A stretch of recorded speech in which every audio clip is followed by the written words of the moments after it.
kepada Mas Nurul selaku MC merangkap moderator karena Pak Muhardi mendadak ada kegiatan. Ungkapan syukur terima kasih kepada Allah atas terlaksananya acara ini dengan baik meskipun ada sedikit kekurangan. Tiada kata dan ungkapan kecuali salam takdim dan terima kasih yang setinggi-tingginya kami sampaikan kepada abangku Bang Rudi S. Kamri, YouTuber kita yang sangat luar biasa, yang tiada pernah capek dan tiada pernah lelah, terus dan terus menyuarakan kebenaran, menjadi garda terdepan di dalam membela NKRI dan Pancasila ini. Dan juga kepada Abangda, Bang Boni Hargen, yang tadi telah menyampaikan narasinya sebenarnya sangat luar biasa. Sayangnya tadi di tengah perjalanan sehingga agak terputus-putus. Dan juga permohonan maaf yang sebesar-besarnya dari Pak Karyono Wibowo karena beliaunya W. Agus tidak bisa karena dalam kondisi rapat yaitu jadi panitia seleksi Bawaslu, ya. Mudah-mudahan Bawaslu kita dengan Pak Karyono sebagai panitia seleksinya terpilih Bawaslu yang berkualitas, ya, sehingga kedepannya terlahirlah wakil-wakil rakyat kita yang lebih qualified. Bapak-bapak, ibu-ibu, para jamaah webinar agama cinta yang cinta agamanya dan juga cinta bangsa dan negaranya. Kami yakin semua yang hadir di tempat ini adalah orang-orang yang memiliki double cinta. Tanpa cinta, hidup ini penuh dengan kepelikan. Tanpa cinta, hidup ini penuh dengan kegundagulanaan. Dalam hidup apabila kita cinta kepada agama kita, maka kita akan memiliki kekuatan spiritual. Dan juga Islam mengajarkan hablum minallah dan hablum minan nas, cinta kepada Allah dan cinta kepada sesama umat manusia. Di mana bumi dipijak, disitulah langit kita junjung. Kita terlahir procot oek-oek ada dan berada di Indonesia ini. Ini adalah tumpah darah kita. Maka perintah di samping kita cinta kepada Allah, maka cinta kepada sama umat manusia termasuk adalah lingkungannya, yaitu di mana kita hidup, yaitu di Indonesia. Dalam webinar ini, kita adalah insan yang terlahir sudah ada di Indonesia, hidup di Indonesia, makan di Indonesia, berKTP Indonesia. Bagaimana kita menjaga Indonesia ini terlebih-lebih setiap menjelang pemilihan umum, baik itu pilpres maupun pilkada serta pilek-pilek yang lainnya. Pesta demokrasi merupakan suatu bentuk pesta. Namanya pesta itu ya riang gembira. Namanya pesta itu ya happy, ya senang. Tetapi tidak di Indonesia ini. Pasca reformasi khususnya di tahun 2014 di saat Pak Jokowi mencalonkan presiden awal ini. Gegap gempita daripada demokrasi kita ini sering sekali bukan dengan kegembiraan, bukan dengan cara yang happy namanya pesta demokrasi ini, tapi penuh dengan intrik-intrik. Intrik apabila menyentuh politisasi agama. Politik identitas oke. Yang membahayakan itu apabila identitas dipolitisasi. Contoh soal politisasi identitas bukan hanya pada ranah agama. Pernah terjadi, ya, mungkin saat ini sudah agak reda, yaitu politik identitas tentang warna kulit yang ada di Afrika sana, yang sering disebut dengan orang-orang yaitu apartheid. Menomorduakan penduduk setempat atau orang Afrika sendiri, dianggap kulit hitam kelas 2.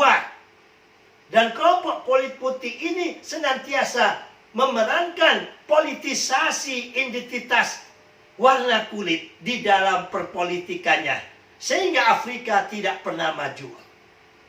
Begitu juga di Indonesia ini, politik identitas ini marak ramai karena di zaman keterbukaan dan kebebasan. Sebenarnya Bang Boni, politik identitas ini telah dibangun di zaman Orde Baru. Orang-orang Islam, ya, politiknya ini ditaruh di P3. Semuanya ormas-ormas Islam, siapapun ya, dari golongan apapun dari umat Islam ini diletakkan di P3. Tidak ada dan tidak boleh membuat partai lain. Kelompok-kelompok mereka atau kelompok-kelompok penguasa ini ada di golongan karya yang sekarang menjadi Partai Golkar. Dan golongan-golongan non-muslim ini oleh penguasa Orde Baru diletakkan di PDI, bukan PDIP. Nah, disinilah kelompok-kelompok atau agen-agennya daripada cendana menggunakan politik identitas di dalam menyerang lawan-lawan musuhnya.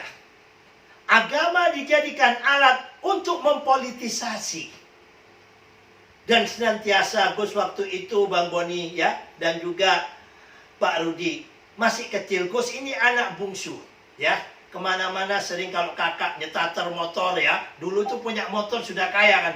Udah nangis ikut kan gitu. Meskipun kampanye ataupun abah. Begitu juga abah. Abah ini kan fanatik P3 dulu. Nah, Gus ini waktu kecil masih SD belum mondok, waktu itu kelas 2 atau kelas 3. Tapi masih terngiang. Di otak Gus ini bagaimana jurkamnas dari Jakarta yang datang ke Madura, yang datang ke Surabaya, yang datang ke Sidoarjo atau basis-basisnya P3 ini menggunakan politik identitas dan mempolitisasinya. Mereka mengatakan bahwasannya semak dia partai merah ya.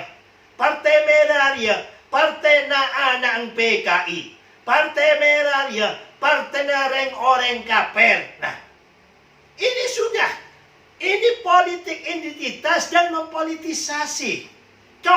Ya. Orang Madura itu kalau panggil dekatnya kepada anak ini kan kacong. Jangan sekali-kali dekat kepada Partai Merah atau PDI waktu itu. PDI ini partainya anak-anaknya PKI dan partainya orang-orang kafir kan. Kalau kalian kumpul di sini, orang kafir ahlinya neraka dan Anda tergolong orang neraka. Nyemak boleh apa boleh nyoblos kan. Mendekati saja tidak boleh apalagi nyoblosnya. Nah, ini agama dijadikan identitas dan bukan hanya identitas tapi dipolitisasi. Lucu lagi, orang-orang ya kalau jurkamnya itu asli dari orang lokal, orang Madura ya. Gus datang di kampanye yang lainnya ikut kakak atau abah itu. Nah, ini jurkam-jurkam yang lokal menyerang partai ini dengan politik identitas dan mempolitisasi.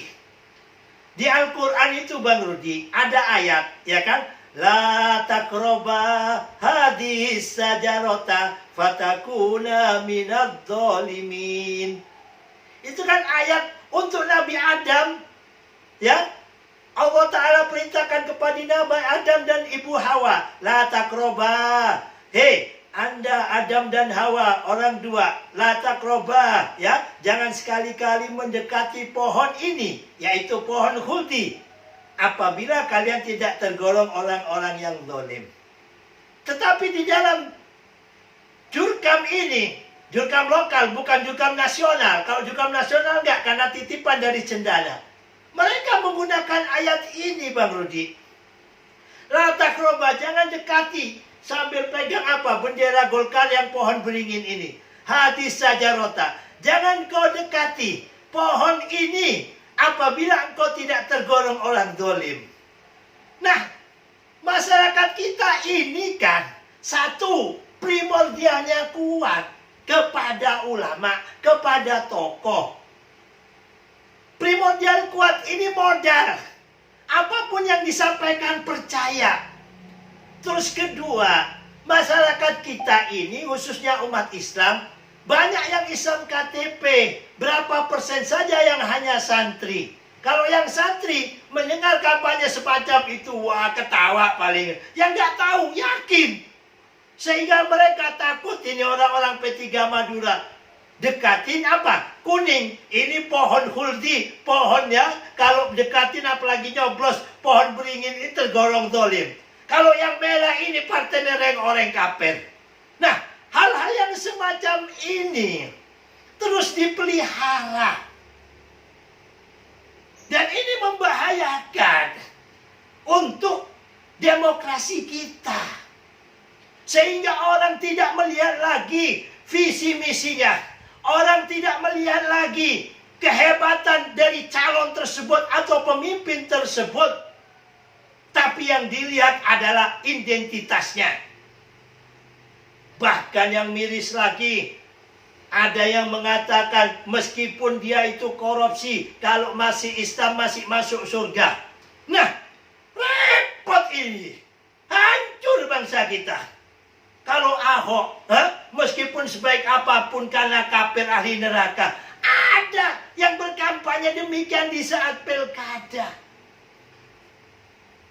Mereka dibutakan pemikiran ini.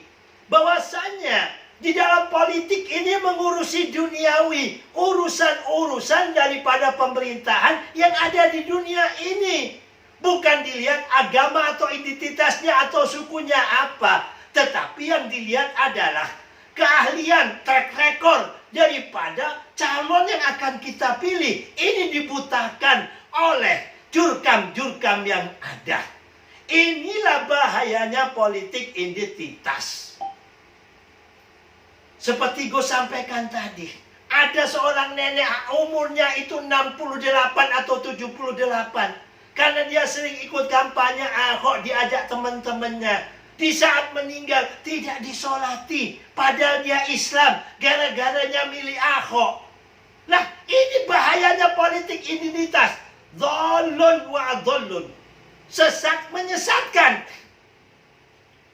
Padahal kewajiban yang hidup itu fardu kifayah. Kewajiban bagi kita yang hidup itu untuk menyolati, mengkafani dan menguburkan orang yang meninggal. Nah, di masjid-masjid ditulis, masjid ini tidak menyolatkan pendukung Ahok yang kafir.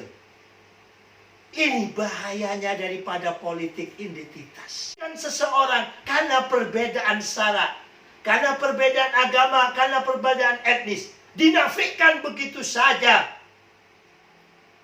Sehingga yang terpilih pemimpin yang berkualitas hanya pandai mengolah kata, bukan pandai mengolah kota.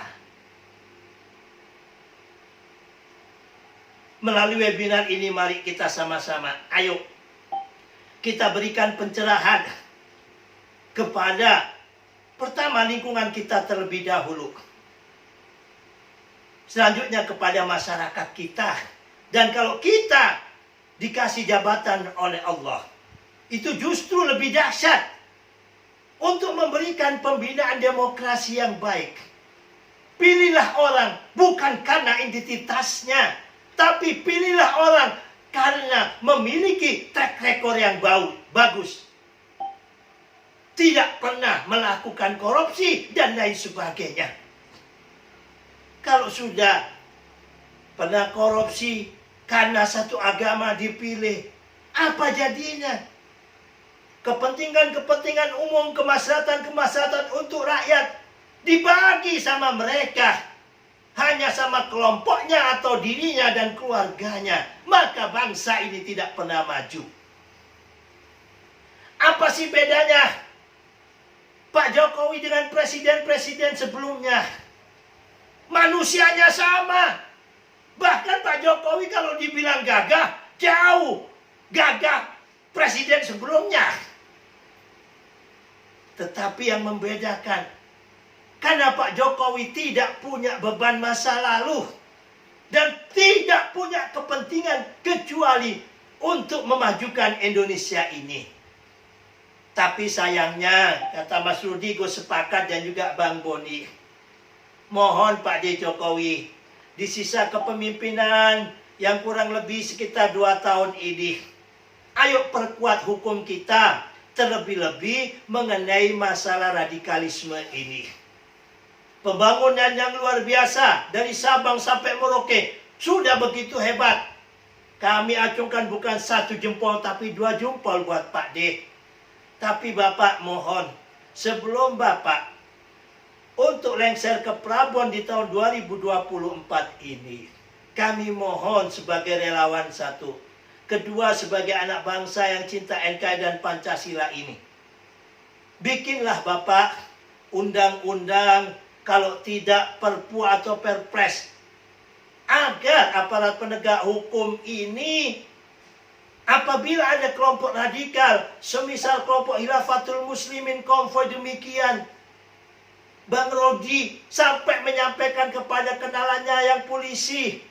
Kenalannya Bang Rudi nggak mungkin kopral, paling tidak brigjen atau bintang 3 kan begitu. Kesulitan untuk menangkapnya karena Undang-Undang Cybership sudah dikebiri. Undang-Undang Cybership bukan diperbaiki atau disempurnakan, dihilangkan begitu saja. Gus benar-benar ngelus dada Bang Rudi melihat, ya Gus gak sebutkan namanya, pengacara dari kelompok khilafah ini mendatangi Menko Polhukam untuk debat masalah khilafah. Ya Allah, negeriku kok sudah tidak punya muka sama sekali karena tidak ada undang-undangnya.